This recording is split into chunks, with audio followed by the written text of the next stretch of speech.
अभिचंदन चंद्राकर जी हमारे साथ मौजूद हैं, किसी परिचय के मोहताज नहीं है कहलगांव विधानसभा में। स्वर्गीय दिगंबर प्रसाद सिंह जो कि एक प्रख्यात डॉक्टर हैं थे कहलगांव से, उनके सुपुत्र हैं। वो लगातार क्षेत्र में भ्रमण कर रहे हैं और आज अंतर्राष्ट्रीय योगा दिवस के अवसर पर विक्रमशिला खुदाई स्थल में योगा का आयोजन किए हुए थे। उनसे बातचीत करते हैं क्या इनके पीछे का राज है और आखिर खुदाई स्थल का ही जगह को क्यों चुना गया आज अंतर्राष्ट्रीय योग दिवस मनाने के लिए। सबसे पहले बहुत बहुत स्वागत है आपका। राष्ट्रीय योगा दिवस के अवसर पर आपने सबसे पहले तो ये खुदाई स्थल का जगह क्यों चुना? अंतर्राष्ट्रीय योग दिवस के सबसे पहले सबको शुभकामना। और अंतर्राष्ट्रीय योग दिवस के स्थल पे आज हम लोग, ये धरोहर है ये जी।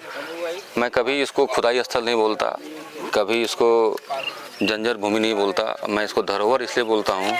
ये आपके आत्मसात में है। कोई भी अगर जाना जाए तो विक्रमशिला के नाम से जाना जाए। जी। विक्रमशिला विश्वविद्यालय, जिस शिक्षा से लेके हम लोग यहाँ तक ऊपर आए हैं, इसको लोग जाना जाए। इसको चुनने का स्थल का मतलब ही यही है, अपने आप में पुण्य और स्तूप शांति का संदेश है। आज के दौर में पूरे विश्व में युद्ध चल रहा है। जी। उसको लेके हम लोग संदेश देना चाह रहे हैं, योग के साथ निरोग रहिए और साथ साथ शांति का संदेश भी जाए यहाँ से। आज के ही दिन माननीय प्रधानमंत्री मोदी जी ने 11 साल पहले अंतर्राष्ट्रीय योग दिवस घोषणा करने के लिए उन्होंने उद्घोष किया था यूनाइटेड नेशन में, तो वो आज पूरा हो रहा है, 11 साल हुआ है। तो उसको लेके हम लोग ये यहाँ पे योग कर रहे हैं और योग के माध्यम से मैसेज भी देना चाहते हैं सभी लोगों को, विश्व पटल को, आखिर विक्रमशिला किस जगह पे है, कहाँ है। आप लोगों के मीडिया बंधुओं के माध्यम से, प्रिंट मीडिया के सभी के माध्यम से जाए यहाँ से मैसेज कि हम कहलगांव एक ऐसा जगह है, उत्तरवाहिनी गंगा के तट पे बाबा बटेश्वर स्थान के पास एक विक्रमशिला विश्वविद्यालय है जो कि धर्मपाल वंश शासक ने बनाया था, और उनको ही धरोहर को हम लोग पुनर्जीवित करने की कोशिश कर रहे हैं, पुनर्जन्म हो और सब लोग को ये बताएं कि यहाँ पे विश्वविद्यालय को कैसे और भी विकास किया जाए। अच्छा सर, क्या लगता है कि ये विक्रमशिला विश्वविद्यालय जो था पहले, अपना जो धरोहर है, जिस प्रकार से नालंदा विश्वविद्यालय का विकास हुआ, क्या उस प्रकार से विक्रमशिला विश्वविद्यालय का भी आगे विकास हो सकता है? एकदम हो सकता है। देखिए, विल पावर चाहिए। एक छोटा सा उदाहरण देकर मैं समझाना चाहूँगा। हम लोग आज से कुछ समय पहले यूपीआई जानते नहीं थे। जी। जानते थे? बिल्कुल। यूपीआई एक ऐसा चीज़ आया पूरे विश्व में कि लोग 20 ऐसी देश हैं हमसे यूपीआई लेती है, उस पोर्टल का पेमेंट करती है। मैं इसलिए बता पा रहा हूँ क्योंकि मैं बैंकिंग सेक्टर में था, पूरे बिहार का हेड था, वहाँ से इस्तीफा दे के यहाँ आपके पास आया हूँ। तो मैं इसलिए बता पा रहा हूँ कि यूपीआई एक ऐसा चीज़ था जो सोचते थे, तो लोग बोलते थे क्या होता है, बालू वाला, सीमेंट वाला क्या होता है, फल वाला क्या पेमेंट करते हैं। लेकिन आए देखो कि हर जगह ठेला वाला भी एक तो QR कोड लगा के रखे छे, ओकरे में हम नहीं पे करे छे, मोबाइल होना जरूरी है। जब यूपीआई आ सकता है, वो जब उसको इम्प्लीमेंट कर सकते हैं, तो विक्रमशिला तो खैर अपने आप में भगवान का बौद्ध का चीज़ है, इसको तो अपने आप डेवलप हो जाएगा। ये तो हम लोग को प्रयास करना है, ताकत लगाना है, पूरे जोर से उसके विल पावर और फार साइटेडनेस और आपका विजन होना चाहिए। जब तक विजन नहीं होगा कुछ नहीं हो सकता है, विजन होना। कहलगांव विधानसभा क्षेत्र में पिछले कुछ महीनों से जो है आप लगातार सक्रिय रहे हैं, सबसे बड़ा मुद्दा जो कहलगांव विधानसभा, वो सबसे क्या नजर आ रहा है अभी आपको? कहलगांव विधानसभा जो है, हम तो इसको मानते हैं कि मेरा जन्मभूमि भी है और कर्मभूमि भी है। हमारी स्कूल यहीं सरकारी स्कूल से पढ़ाई किया हमने, केंद्रीय विद्यालय से। जी। तो उस समय से मैं इसको देखते आ रहा हूँ। ठीक है, एक जनरेशन खप गया, हमारे पिताजी अब रहे नहीं, तो उन्होंने यहाँ पे बहुत कुछ देखा कि कैसे इसको आगे बढ़ाया जाए। पहले ही बहुत चीज़ें हुई है, उसको धीरे धीरे आगे बढ़ रहा है। और यहाँ पे क्या है कि हम लोग का 3-4 चीज़ है, जैसे कि अपना गंगा जी का 3 पहाड़ है, जो बाबा का है, बाबा बटेश्वर स्थान है, अपने पास विक्रमशिला है। नेशनल थर्मल पावर के साथ हम लोग को एक और उद्योग लगाना चाहिए यहाँ पे, जो लग सकता है आने वाले बेड़ा जगह क्षेत्र है, काफ़ी खाली पड़ा हुआ है। जैसे कि कृषि आधारित जो उद्योग है, अपने पास मक्का बहुत होता है, उसको ला सकते हैं। आम का पूरा भंडार है यहाँ पे।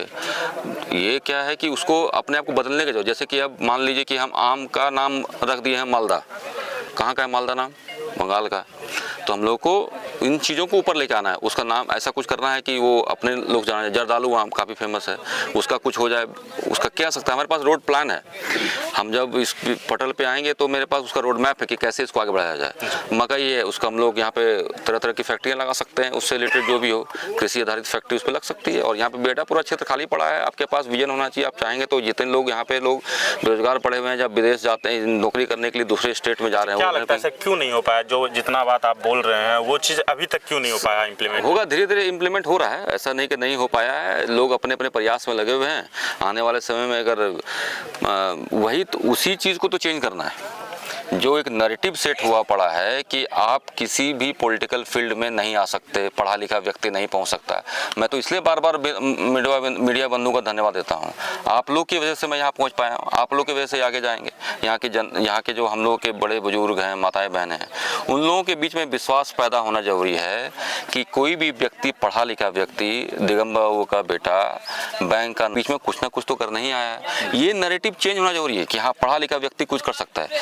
तो उसके लिए आपको वहाँ पे भेजना पड़ेगा, उसके लिए आपको विचार करना पड़ेगा, तभी ये बदल सकता है। अच्छा, जिस प्रकार से अभी तक जो विधायक रहे हैं अभी तक कहलगांव विधानसभा में, कहा जाता है कि जाति मतलब कि बहुत हद तक देखा जाता है, पार्टी भी अगर टिकट देती है तो वो एक जाति आधारित देती है, लेकिन अभी तक के कार्यकाल में जैसा हमको लग रहा है कुशवाहा जाति को नहीं मिला है टिकट। तो वैसे में आप जिस प्रकार से क्षेत्र में सक्रिय हैं, क्या लगता है कि जाति आधारित टिकट का कुछ वैसा होगा कनेक्शन? देखिए, क्या है कि जाति हो चाहे टिकट का बंटवारा हो, डिस्ट्रीब्यूशन हो, हम लोगों को सोचना ये योग्य उम्मीदवार कौन है।